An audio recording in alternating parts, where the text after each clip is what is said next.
안녕하십니까. 이번 발표를 맡게 된 DDG 5기 멤버 임영규라고 합니다.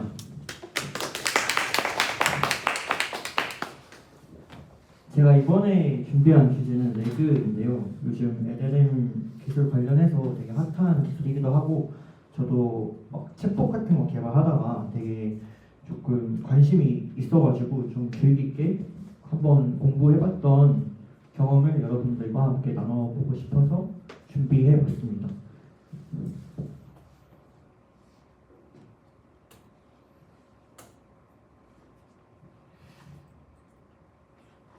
네, 목차는 레그란 무엇인가를 먼저 살펴보고요. 개념을 살펴보고 그 다음 랭그래프라는 개념을 한 번 더 살펴본 다음에 마지막으로 이 레그라는 것의 성능을 어떻게 최적화할 수 있을까를 한번 살펴볼 겁니다.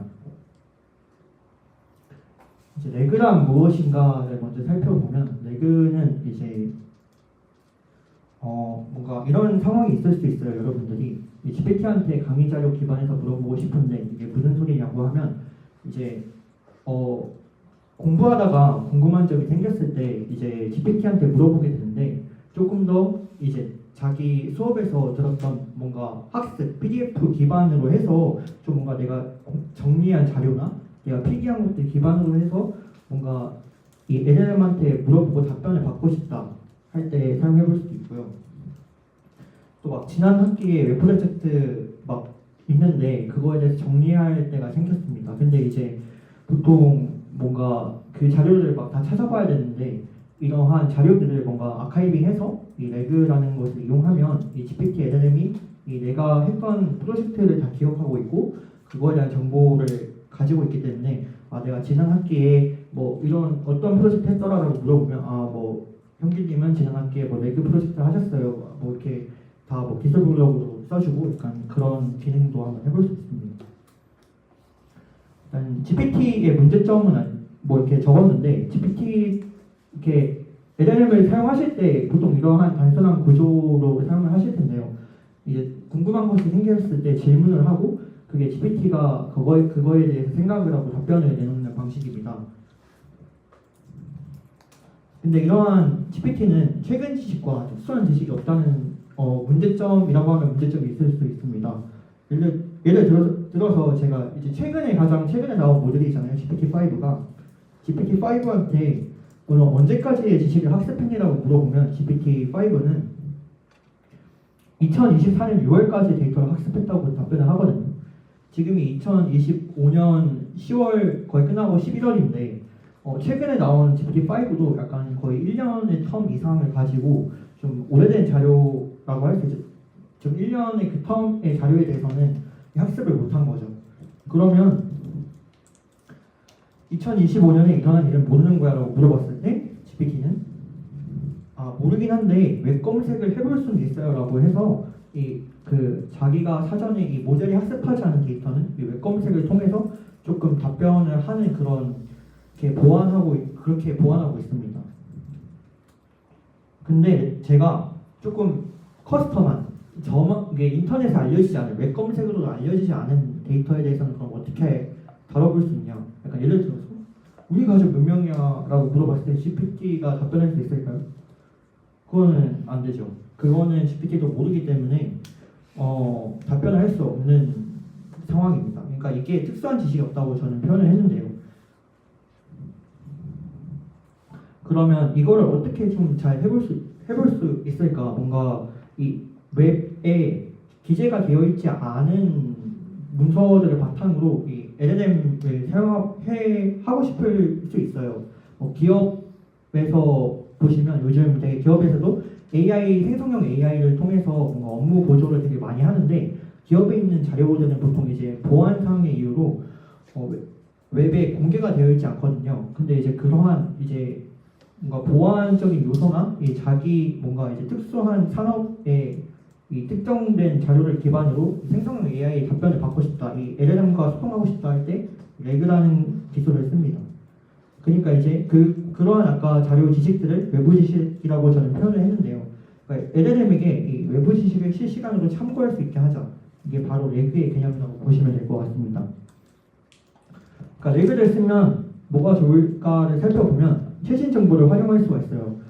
웹에 뭔가 이제 아까 2024년 6월 이후의 데이터, 학습하지 않은 데이터에서는 웹 검색으로 이걸 보완한다고 했지만 뭔가 이제 어제 나온 막 논문이나 웹에 조금 웹상에서 좀 중요하지 않은 데이터, 좀 이게 그 언급이 많이 되지 않은 데이터는 좀 검색이 어려울 수 있거든요. 근데 이러한 것에 대해서 이 GPT한테도 물어보고 싶을 수 있잖아요. 그럴 때 이제 그러한 데이터들을 이제 레그를 통해서 조금 인베딩 해가지고 그거에 대해서 이제 생성형 AI와 소통할 수 있습니다. 또 할루시네이션이 감소할 수 있는데요. 이제 보통 유명한 말이죠. 할루시네이션. 이제 보통 LLM한테 이제 질문을 했을 때 자기가 LLM은 약간 자기가 모르는 것도 약간 아는 것처럼 막 뭉뚱그려가지고 답변할 때가 가끔 있어요. 막 그런 거 경험해보셨죠? 아 이거 답변 받았는데 근데 이거 아니야 하면 죄송합니다. 제가 뭐 어쩌고 저쩌고 그런 경우가 한번 경험해보셨을 텐데요.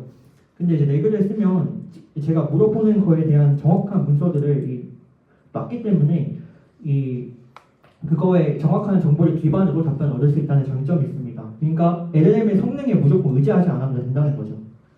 그리고 도메인 특화 지식은 아까 제가 말했던 것처럼 이제 뭐 공유될 수 없는 뭐 기업에 대한 정보나 그런 것들을 말하는 거라고 보시면 됩니다. 이제 이게 아까 기본적인 챗 GPT 저희가 이 GPT 생성형 LLM을 사용하는 방식인데요. 이 레그라는 게 바로 여기 부분에 들어가게 됩니다. 저희가 질문을 하고 이 레그를 거치고 그다음 이제 그 LLM이 생각을 하게 되는데요. 그리고 답변을 내놓는 방식입니다.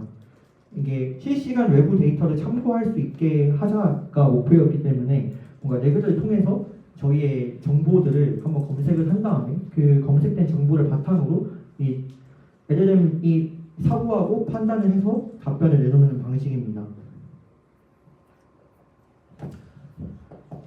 이렇게 이 중간에 이제 레그라고 해서 사이에 리트리버라고 이제 들어가게 되는데요. 이제 외부 지식이 아까 제가 계속 말해왔던 거고 저희가 질문을 던지면 이제 외부 지식을 한번 탐색한 다음에 제너럴 데이터 해가지고 앤서를 답변하는 방식입니다. 예를 들어서 DDG 오기 리드가 누구야라고 물어봤을 때 이 웹상에 지선이가 없을 수도 있잖아요. 선이 리드님이. 근데 이제 이 외부 지식이라는 거 표현했지만 여기다가 저희가 뭐 이 DDG 오기에 대한 뭐 내용을 넣어놨어요. 뭐 PDF나 뭐 PPT 파일이나 그런 것들을 넣어놓게 되면 이 LLM은 그걸 잘 모르지만 한 번 더 레그를 먼저 검색을 하고 그 DDG 오기에 대한 정보를 검색을 하고 답변을 하기 때문에 답변을 할 수 있게 되는 거죠. 그러니까 이게 왜 좋냐 하면 모델의 지식을 넣는 방법에는 또 파인 튜닝이 있어요. 파인 튜닝은 이 모델 자체를 또 저희가 학습을 시키는 건데, 근데 모델한테 이제 JSON 형태로 보통 이제 데이터를 줘서 학습을 시킵니다. 근데 그 파인 튜닝을 해보신 분들이 있을지 잘 모르겠지만 이게 작은 좀 크지 않은 한 50MB 정도의 그 JSON 파일을 놔도 거의 한 이 모델이 학습하는 데만 거의 몇 시간? 6시간, 8시간 정도가 걸려요. 근데 레그는 그런 거 없습니다. 내가 그냥 이 문서 로드해가지고 이거 참고해 하면 바로 그냥 몇 초 만에 이게 그 문서를 바탕으로 답변을 생성할 수가 있는 거죠. 이게 레그의 베이직한 파이프라인이에요. 아까 그림과 별반 다르지 않고요. 이 LLM 저기 보이실 텐데 그 전의 과정을 조금 더 세분화한 거라고 보시면 될 것 같습니다. 처음에 데이터 인덱싱이라고 해서 저희가 이제 여러 형태의 자료를 넣게 되는데 그러한 자료를 그 GPT가 좀 잘 이해하기 쉽게끔 바꿔주는 걸 인덱싱이라고 보시면 될 것 같고요. 그 다음 이제 탑 K 청크라고 나오는데 그 다음 스텝 2에서 리트리버이라고 하는데 이게 검색이라고 보시면 됩니다. 검색. 그러니까 이제 그러니까 사용자 쿼리가 이제 들어왔을 때 벡터 DB에 저장되어 있는 문서에서 이제 리트리버 한다. 그러니까 사용자 쿼리를 살펴보고 유사한 문서들을 찾는다라고 보시면 될 것 같고, 그 다음에 이제 찾은 문서들을 바탕으로 답변을 만들게 됩니다. 그러니까 하나하나 좀 살펴보도록 하겠습니다. 먼저 데이터 전처리를 먼저 해야 되는데요. 데이터 인덱싱이라고 하죠. 처음에 저희가 이 레그한테 참고시키고 싶은 문서가 되게 다양하게 있을 수 있어요. 뭐 PDF 파일이 될 수도 있고, 이미지 파일이 될 수도 있고, 뭐 마크다운, CSV 파일, 되게 다양한 파일 형식이 될 수도 있는데요. 근데 그러한 다양한 파일을 로드를 시켜가지고 이제 1년에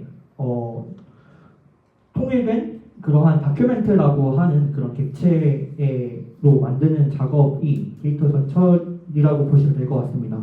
그리고 그 데이터 전처리를 하는 과정 중에서 가장 기본적으로 하는 게 청킹이 있는데요. 저희가 넣는 지식을 이 100% 그대로 벡터 데이터베이스에 담게 되면 그거를 LLM이 참고를 할 때 문서 전체를 다 읽어야 하니까 그게 너무 비효율적이거든요. 이게 저희가 상상할 때 뭐 이게 PPT 뭐 몇 개 넣고 하겠지만 이게 엄청난 방대한 이 현업에서 쓰는 자료들은 되게 방대하고 문서의 크기도 크기 때문에 이거를 잘라내야 됩니다. 왜냐하면 잘라놓지 않게 되면 이 데이터 약간 가끔 그런 상황이 있을 수 있는데 이제 저희가 GPT나 클로드 쓸 때 이제 입력의 파일을 너무 큰 거 넣으면 막 제한이 걸리잖아요. 그런 경우도 있고 이 파일을 이제 적절하게 문단 단위로 자를 수도 있고 뭐 문서 페이지별로 자를 수도 있고 자기가 설정한 방식으로 데이터를 청킹하게 됩니다.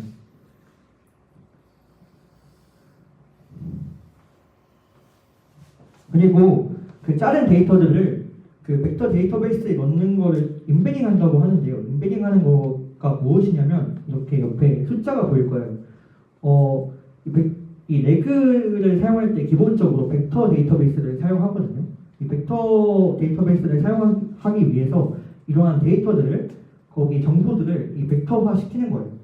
벡터화 시킨다는 게 저렇게 수치로 표현되어 있는데 벡터가 약간 방향을 나타내는 그런 거잖아요. 그러니까 이 수치들을 봤을 때 이 나중에 유사성 검색을 한다거나 이 수치들을 통해서 이제 모델이 계산을 하고 이 유사한 것들을 잡을 수 있게 이렇게 수치화를 해놓는 것입니다.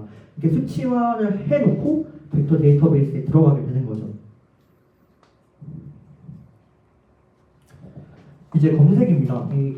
이 그림을 가져와 봤는데 보통 이제 이러한 벡터 데이터베이스에 이런 것들을 넣었다고 했을 때 위에 보면 저렇게 숫자가 되게 많이 표현이 되어 있고 300차원이라고 되어 있는 거 볼 수가 있는데요. 여기서 차원이라는 개념은 숫자의 개수라고 보시면 될 것 같습니다. 일단은 시각적으로는 이해하기 쉽게 3차원으로 표현이 되어 있으나 이 벡터의 임베딩 과정을 거치면 그 문서에 알맞게 이 벡터 임베딩하는 모델이 그 적절한 차원의 개수를 뽑아내서 이러한 데이터들을 수치화시키고 이 벡터 데이터베이스에 이렇게 저장하게 됩니다. 보시면 이 바나나와 애플은 그 같은 과일 범죄에 속하잖아요. 그러니까 벡터를 봤을 때 수치가 좀 비슷하게 나올 거예요. 그러니까 이제 거리상으로도 되게 가까이 있고 사과와 저기 애플이 있잖아요. 애플 그 기업 이름이 똑같으니까 얘도 또 이제 의미상으로 좀 비슷하다라고 해서 좀 옆에 붙어 있는 것을 볼 수 있습니다. 이 그러니까 이제 벡터에 저장이 되어 있는 데이터를 검색할 때는 여러 가지 알고리즘이 쓰이는데요. 가장 기본적으로 쓰이는 게 유사도 검색입니다. 이제 내적 벡터를 쓸 때 내적을 해서 이제 뭐 방향 그 결과값을 다 따라가지고 이게 관련성이 크다, 관련성이 없다. 약간 다들 데이터 실습인가 그런 시간 한 번쯤 해보셨을 것 같은데요. 약간 그거랑 비슷하다고 보시면 되고 코사인 유사도 뭐 유클리디안, 맨하탄 거리 이런 방식 이런 알고리즘을 통해서 유사도 검색을 하게 됩니다. 또 한 가지 말씀드리고 싶은 알고리즘은 MMR인데요. 이게 무엇이냐면 이 유사성 이외에도 이 다양성이라는 것을 표현을 하는 거예요. 이 다양성이라는 것이 무엇이냐면 이 벡터 DB에 있는 정보를 검색을 했을 때 뽑아온 문서에서 뭔가 이 중복되는 여러 가지 문서가 있는데 중복되는 문서끼리 내용이 있을 수 있잖아요. 예를 들어서 사과에 대해서 알려줘 하면 지금 여기서 뽑아왔을 땐 저 진짜 사과, 과일 사과가 뽑힐 거고 또 이제 저기 기업 애플 사과가 뽑힐 거예요. 애플이. 근데 이제 여기서 중복되는 건 이제 뭐 모양이 있을 수 있겠죠. 이 사과의 모양은 뭐 둥그런 모양이며 뭐 꼭지가 달려 있다.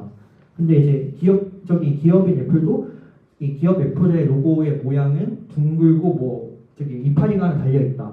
근데 여기가 이제 문서끼리 좀 겹치는 부분이 발생하잖아요. 그러니까 이제 다양성을 조금 많이 높게 하면 이 중복하는 데이터 아까 모양 같은 부분을 조금 쳐내고 좀 더 많은 자료를 좀 가져올 수 있게 하는 겁니다. 이것도 저희가 수치로서 선택을 할 수가 있어요. 유사도를 더 많이 볼 것이냐, 다양성을 더 많이 볼 것이냐. 그런 방식으로 검색을 하게 됩니다. 그 다음 이제 뽑힌 이 데이터에 대해서 이제 드디어 이제 그 GPT 친구한테 답변을 만들어 달라고 하는 거예요. 이제 아까 그 예시로 나와 있던 이제 레그를 통해서 저희 가족에 대한 정보를 이 벡터 인베딩 시켰다면 벡터 데이터베이스에 이제 GPT는 답변을 할 수 있겠죠. 이런 식으로 이제 레그의 파이프라인이 기본적으로 짜여져 있습니다. 근데 레그의 기본 구조를 살펴보시게 되면 약간 선형적인 구조가 짜여 있는 걸 볼 수가 있어요. 아주 심플하게 보면 사용자가 질문을 하고 이 레그를 통해서 이 적절한 문서를 검색한 다음에 그 문서를 이 GPT 친구한테 주고 GPT가 그걸 바탕으로 답변을 하는 방식인데요. 근데 이게 레그를 통해서도 이제 성능을 조금 답변의 질을 조금 높이고 싶을 수도 있고 또 이거에 대해서 많은 짱구를 많이 굴렸어요. 근데 살짝 이런 선형적인 구조는 약간 단점을 갖게 마련이거든요. 약간 이해하기 쉽게 설명드리면 약간 이런 거랑 비슷해요. 그 소프트웨어 공학을 공부해 보셨을 때 약간 워터폴 방식은 조금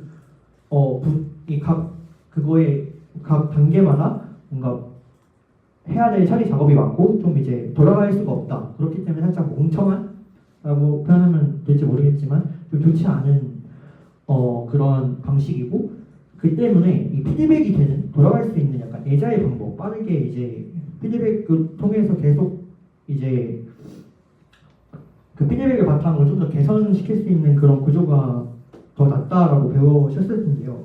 이것도 똑같이 개념이 적용이 됩니다. 이제 랭그래프에 대한 개념이 나옵니다. 이 랭체인이 레그라고 보시면 돼요. 이 랭체인이 무엇이냐면 이 레그를 쉽게 사용할 수 있게 해주는 라이브러리예요. 이 체인 형식, 체인 이렇게 그림이 있는 걸 보실 수가 있는데 보시는 것처럼 A, B, C 약간 선형적인 뭔가 이제 돌아갈 수가 없는 그런 방식으로 구성이 되어 있다는 걸 확인하실 수 있고요. 좀 이제 뭔가 갈라지고도 싶고 다시 돌아가고도 싶고 그렇게 노드를 짤 수 있는 게 랭그래프라고 보시면 됩니다.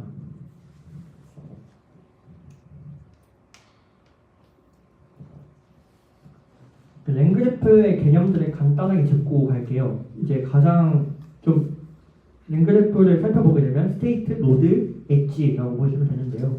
이 스테이트는 이 전역 변수라고 생각하시면 돼요. 약간 기본적인 틀을 가지고 있다가 이 뭐 문서 검색을 하는 그 노드를 지나게 되면 여기 스테이트의 정보들이 그 검색된 정보들이 채워지게 되고 약간 그렇게 데이터들을 담고 있는 전역 변수라고 보시면 됩니다. 이 노드라고 하는 것은 그냥 함수입니다. 함수. 저희가 함수로서 구현이 되고요. 여기서 뭐 정보 검색, 뭐 관련성, 유사도 검색 이런 함수들을 만들게 되고 그리고 이제 함수니까 이제 인풋 값에 대해서 결과값이 있잖아요.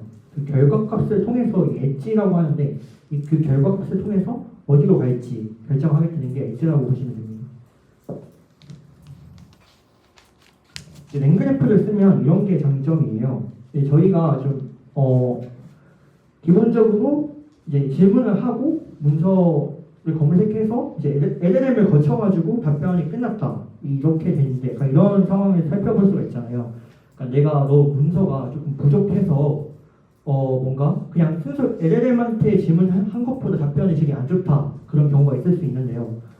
그럴 때 약간 고안해 볼 수 있는 게 레그에 대한 결과값, 레그를 통해 검색한 결과값에 대해서 이게 내가 한 질문과 관련이 있는지를 먼저 그걸 판단을 한 다음에 판단을 했을 때 관련 있어 하면 레그 기반의 답변을 낼 수가 있고 관련 없는 것 같은데? 라고 하면 그냥 너 레그에 대한 그거 문서 버리고 그냥 GPT 순서 GPT로만 답변한 걸로 줘 이렇게 짤 수가 있어요. 이거는 하나의 예시일 뿐입니다. 되게 다양한 예시가 있을 수 있고 이렇게 되면 이제 제가 레그를 쓸 때 벡터 데이터베이스에 GDG에 관련된 문서를 넣었는데 사용자 질문으로 유어슈에 대한 질문을 했어요. 근데 이제 유어슈의 리드가 누군지 알려줘 라고 하면 이 리트리브 할 때 검색할 때 벡터 데이터베이스는 뭐 리드 이런 거에 대한 유사도를 검색을 해서 유어슈의 리드를 물어봤음에도 GDG의 리드인 지선이입니다 이렇게 검색을 하거든요. 그럼 이제 체크 렐러번스에서 이게 나는 유어슈 리드를 물어봤는데 GDG 리드가 나왔네? 그러면 너는 상관성이 없구나. 그럼 이제 레그에 대한 애서를 버리고 다른 쪽으로 가게 되는 이런 분기 처리가 가능하게 됩니다. 이제 레그의 성능 개선 방법들을 이제 볼 건데요. 되게 다양한 부분에서 레그에 대한 성능을 개선해 볼 수가 있어요. 먼저 사용자 질문이 들어왔을 때 그 질문을 한번 좀 다듬는 과정을 거칠 수가 있고요. 두 번째로 벡터 데이터베이스에 넣을 때 조금 더 이 수치화나 그런 것들을 조금 더 계층을 둔다거나 그런 방식으로 개선을 해볼 수가 있습니다. 그리고 이제 검색도 개선을 해볼 수가 있고요. 뭔가 이제 뽑는 알고리즘이나 또 이제 벡터 DB뿐만이 아닌 뭐 키워드 검색 기반 뭐 하이브리드 형식으로 해서 검색을 해볼 수가 있는 거죠. 그다음 답변 생성하는 부분에서도 개선이 들어갈 수 있어요. 그러니까 각 부분마다 각 단계마다 레그의 단계마다 개선을 넣어볼 수가 있다는 거죠. 각 단계에 제가 조사한 대표적인 유형의 그런 성능 개선 방법들을 하나씩 살펴보도록 하겠습니다. 쿼리 개선입니다. 이제 쿼리의 이제 손실대 개발 동아리 중 DDG와 유어슈의 차이점은 무엇인가요? 라고 질문이 들어와요. 쿼리가. 그러면 이 쿼리를 조금 더 이 검색된 정보를 검색하기 쉽게 서브 쿼리로 나눠볼 수가 있거든요. DDG는 어떤 동아리인가요? 유어슈는 어떤 동아리인가요? 이렇게 두 개로 나눠볼 수가 있어요. 왜 나누냐 하면 이 뭔가 GPT한테 질문을 할 때 이 문장이 너무 길어지고 하면 GPT는 순간 조금 헷갈리는 경향이 있어요. 어느 게 중요한 부분인가. 그래서 약간 그거를 해소하고자 조금 더 명확한 문장들로 서브 쿼리로 구성을 해서 이제 각각에 대한 문서를 검색한 다음에 합쳐가지고 답변을 생성하는 방식이 있을 수 있습니다. 그다음 인덱싱 개선인데요. 아까 벡터 데이터베이스에 넣을 때 이 인덱싱 이제 수치화를 하게 되는데 그 수치화를 할 때 좀 계층을 나눠볼 수가 있습니다. 칠드런과 페렌트도 나눠볼 수가 있는데요. 이것으로 나누는 약간 예시를 보게 되면 청킹한다 했어요. 청킹 문서를 자르게 됐는데 문서를 좀 자른 질문을 던졌는데 질문이 좀 방대한 질문이에요. 약간 나는 청킹을 이제 뭐 문장 단위로 했는데 질문이 뭐 어떤 거에 대해서 좀 개괄적으로 알려줘 하면 근데 여기 이 벡터 데이터베이스에서 저희가 검색을 할 때 이 탑 K라고 해서 몇 개의 문서를 가져올지 정하거든요. 보통 3개에서 5개 정도 가져와요. 근데 제가 원하는 정보가 그 문서에 다 담겨있지 않을 수도 있잖아요. 그런 상황을 방지하기 위해서 일단은 문서를 검색해요. 그 문서를 검색된 문서의 분모를 찾아가는 거예요. 그러니까 그 청킹된 문서가 있는 그 부모 문서. 그러니까 약간 청킹되었다는 거는 유사도가 높다는 것이기 때문에 그 부분 부모 청킹이 되어 있는 문서가 좀 그 내용에 대해서 좀 다양하게 가질 수 있기 때문에 조금 개괄적인 질문에 답변을 잘 할 수 있는 그런 방식이라고 보시면 됩니다. 그 다음 검색 부분 개선인데요. 좀 궁금해 하실 수도 있을 것 같아요. 레그를 쓰는데 이 벡터 DB라고 하는데 왜 벡터 DB를 써야 하나요? 라고 궁금해하실 수가 있는데요. 이 벡터를 쓰는 이유가 이제 유사도 검색이라고 해서 이제 문서를 검색할 때 이 사용자 쿼리에 대한 이 쿼리 질문에 좀 약간 의미적으로 유사한 거로 유추했을 때 조금 그런 것 여러 가지 흩어져 있는 문서들에서 문서들을 뽑기가 좋아요. 약간 유사도 검색의 장점이 뭔가 문서를 레그를 할 때 되게 다양한 문서를 넣게 되는데 의미적으로 흩어져 있는 것들에서 이제 그걸 뽑아올 때 의미적으로 유사한 그러니까 벡터 수치화된 걸 뽑아올 때 이제 벡터 DB의 성능이 좋기 때문에 이렇게 벡터 DB를 쓰고요. 근데 이제 내가 그런 게 없다. 근데 그냥 약간 이 BM25라고 해서 이거는 키워드 기반 검색이거든요. 그러니까 이런 상황이 발생할 수가 있어요. 약간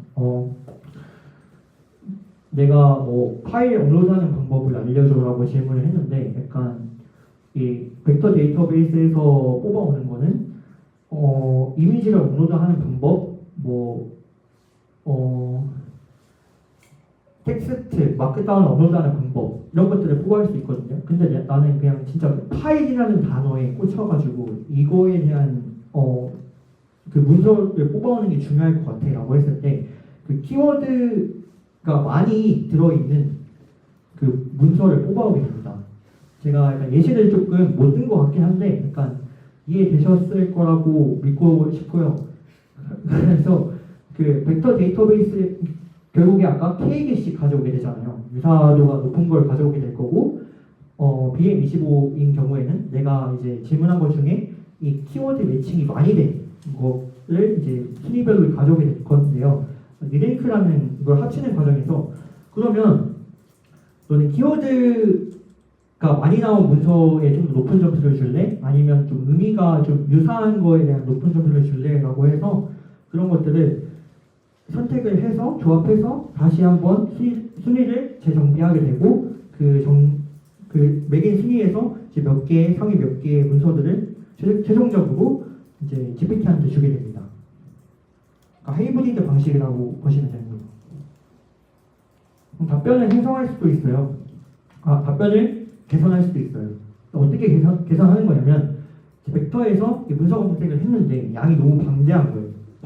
너무 방대해서 내가 질문했던 거 외에 정보가 너무 많이 들어있는 거예요.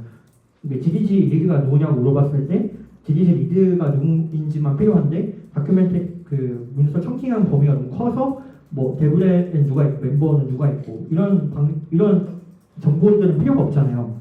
결국에 이거는 GPT한테 들어가 주는 문서이기 때문에 약간 문서가 양이 방대하게 되면 뭔가 정확한 답변을 만들어내기가 조금 힘들 수도 있습니다.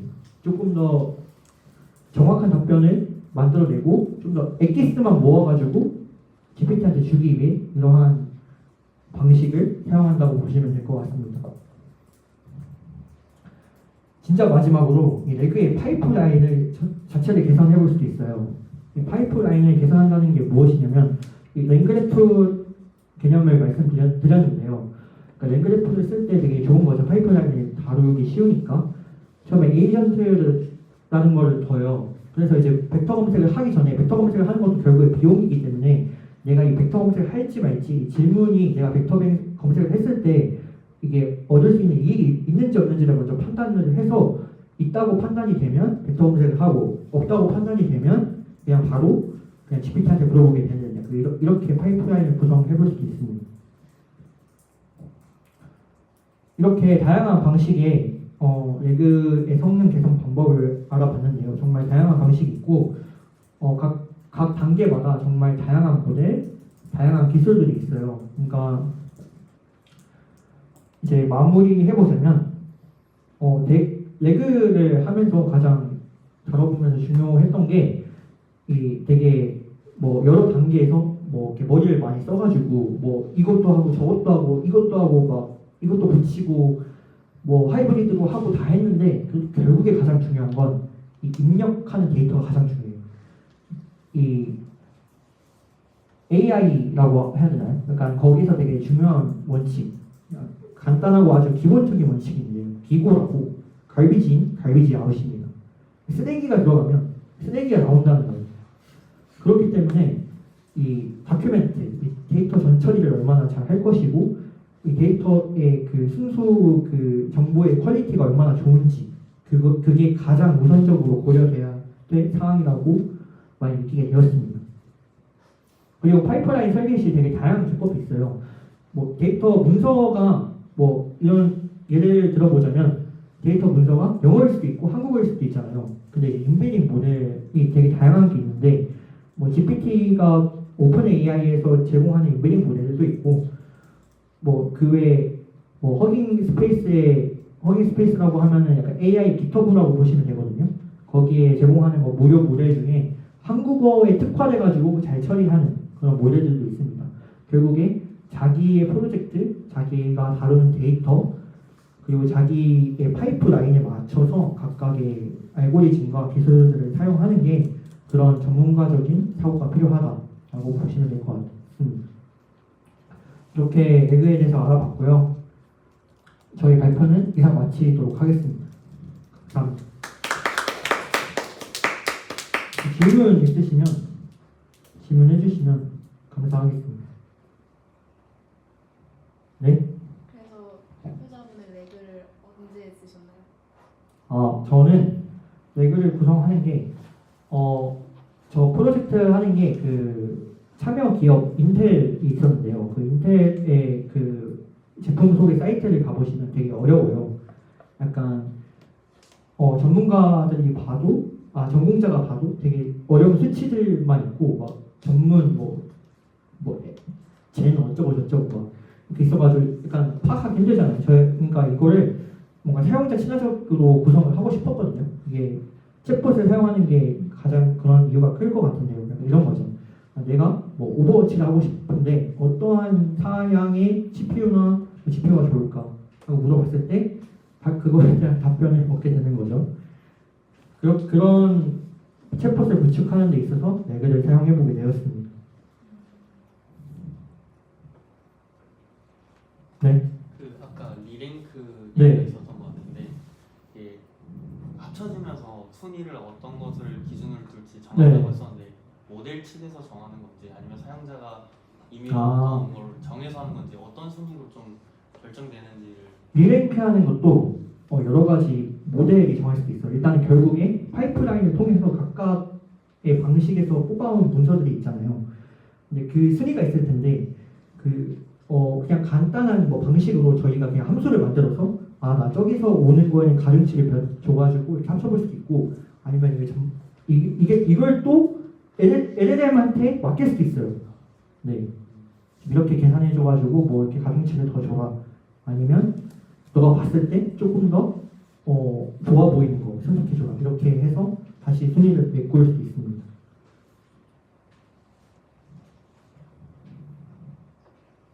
질문. 네, 장원곤.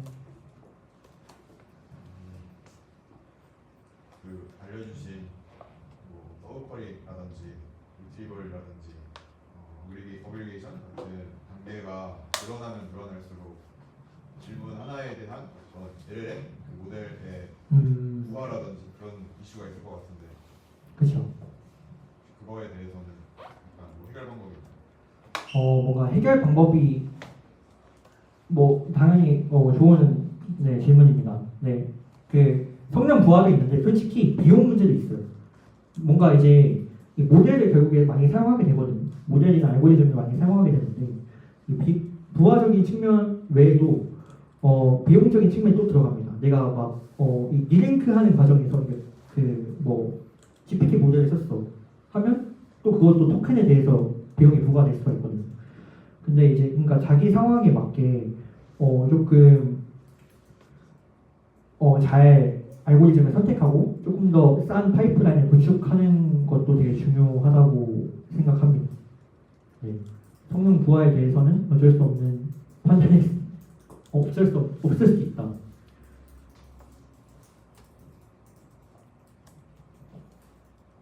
네.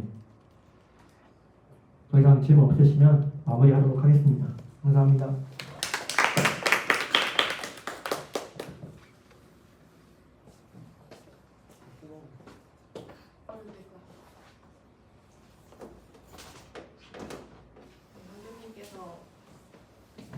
선생님께서 렉에 대해서 정말 열심히 발표해 주셨는데 저는 처음 들었거든요. 렉이라는 거를. 저런 게 있다는 것도 처음 들었고 굉장히 뭔가 잘 이해는 못하겠지만 뭔가 굉장히 복잡한 걸 통해서 이제 LM 같은 거 좋은 질문을